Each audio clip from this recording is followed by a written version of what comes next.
મિત્રો, આજે આપણે વાત કરવાના છીએ ધોરણ એકની અંદર મફત પ્રવેશ એટલે કે આરટી અંતર્ગત જે તમે ફોર્મ ભરેલું હતું એના માટે પહેલો રાઉન્ડ જાહેર કરી દેવામાં આવેલો છે.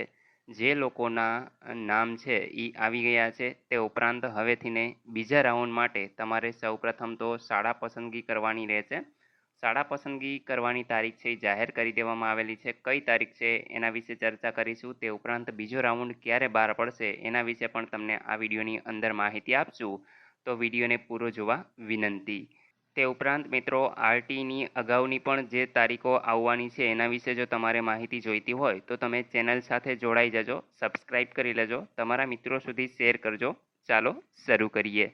તો અહીં મિત્રો તમે જોઈ શકો છો, શૈક્ષણિક વર્ષ 2026-27 આરટી એક્ટ 2009 હેઠળની જે આગળની પ્રક્રિયા છે એનો સંભવિત કાર્યક્રમ અહીં જાહેર કરી દેવામાં આવેલો છે.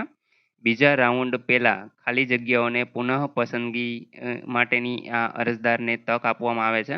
મિત્રો, 3 દિવસ માટે આ જે વેબસાઇટ છે એ ઓપન થશે, એટલે કે તમે શાળા પસંદગી ફરી પાછી કરી શકશો. જે વિદ્યાર્થીઓના નામ નથી આવ્યા તો બીજા રાઉન્ડ માટે તમારે ફરી પાછી શાળા પસંદગી કરવાની હોય છે. શાળા પસંદગી ઓનલાઈન કઈ રીતે કરવી એ 25 તારીખે આપણે પણ તમને જણાવશું કે કઈ રીતે તમારે ઓનલાઈન છે એ શાળા પસંદગી કરવાની છે. તો મિત્રો, એના માટે તમે ચેનલ સાથે જોડાઈ જજો. 25/5/2026 લઈ અને 27/5/2026 સુધી તમે શાળા પસંદગી કરી શકશો. મિત્રો, આ શાળા પસંદગી તમારે કરી લેવાની છે. ત્યાર પછી બીજો રાઉન્ડ છે એ બહાર પડે એની રાહ જોવાની છે. એટલે કે 29/5/2026 સુધીમાં બીજો રાઉન્ડ છે એ બહાર પડશે. તો એ દિવસે તમારે તમારા બાળકનું નામ આવ્યું છે કે નહીં એ જોવાનું રહેશે. એ પણ આપણે વિડીયો પહેલાં જ બનાવેલો છે કે તમારા બાળકનું નામ ચેક તમારે કઈ રીતે કરવું અને એડમિટ કાર્ડ છે એ કઈ રીતે ડાઉનલોડ કરવું. તો એની પણ લિંક હું તમને ડિસ્ક્રિપ્શનમાં આપી દઉં છું. ત્યાર પછીની પ્રોસેસ કે શાળા પસંદગી થઈ ગયા પછી તમારે એડમિશન કઈ રીતે મેળવવું, તો એનો પણ વિડીયો આપણે પહેલાં જ બનાવેલો છે. તો એની પણ લિંક હું તમને ડિસ્ક્રિપ્શનમાં આપી દઉં છું.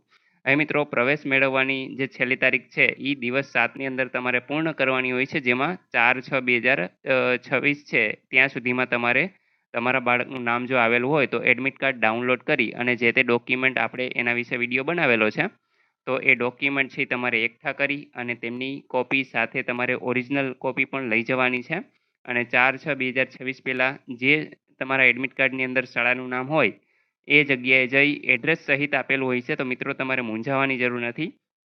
જે તે શાળાનું એડ્રેસ સાથે આપેલું હોય છે તો એ શાળાએ જઈ અને તમારે તમારા બાળકનું જે એડમિશન છે એ કન્ફર્મ કરાવી લેવાનું છે, ડોક્યુમેન્ટ વેરીફાઈ કરાવીને. ત્યાર પછી મિત્રો, ત્રીજો રાઉન્ડ જો બહાર પડશે તો એના વિશે પણ આપણે એક અલગ વિડીયો બનાવીશું. તો તમે ચેનલ સાથે જોડાઈ જજો. આશા રાખું છું કે તમને આ વિડીયોની અંદર જે શાળા પસંદગી છે એના વિશે સંપૂર્ણ માહિતી મળી ગઈ છે.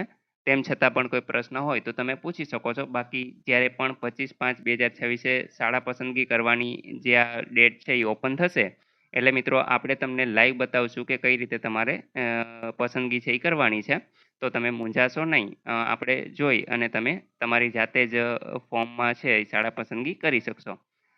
જો તમને આ વિડીયો ગમે તો લાઈક કરી દેજો, તમારા મિત્રો સુધી શેર કરજો અને ચેનલને સબસ્ક્રાઈબ કરી લેજો, જેથી આવી કોઈ પણ માહિતી આપ સુધી પહોંચતી રહે. વિડીયો જોવા બદલ આપનો ખૂબ ખૂબ આભાર. મળીએ એક નવા વિડીયો સાથે. ત્યાં સુધી જય હિન્દ.